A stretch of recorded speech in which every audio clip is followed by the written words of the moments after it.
பாரதிய ஜனதா கட்சி சக்தி கேந்திர மகளிர் சார்பில் சர்வதேச மகளிர் தினம் முன்னிட்டு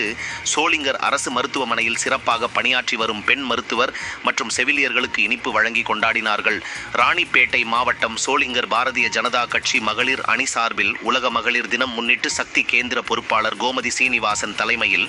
முன்னாள் மாவட்ட மகளிர் அணி ஜெகதீஸ்வரி, நகர பொறுப்பாளர் ஜானுபிரியா மற்றும் பாரதிய ஜனதா கட்சி நிர்வாகிகள் சோளிங்கர் அரசு மருத்துவமனையில் சிறப்பாக பணிபுரிந்து வரும் பெண் மருத்துவர் மற்றும் செவிலியர்களுக்கு சர்வதேச மகளிர் தினம் வாழ்த்துக்கள் தெரிவித்து பொன்னாடை போர்த்தி இனிப்பு வழங்கி கொண்டாடினார்கள். அப்போது மருத்துவ அலுவலர் கருணாகரன், தேசிய பிறமொழி பிரிவு சீனிவாசன், நகர செயலாளர் கார்த்தி, சின்னராஜ் மற்றும் பலர் உடன் இருந்தனர்.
She has to stand on her shoes, otherwise with the both of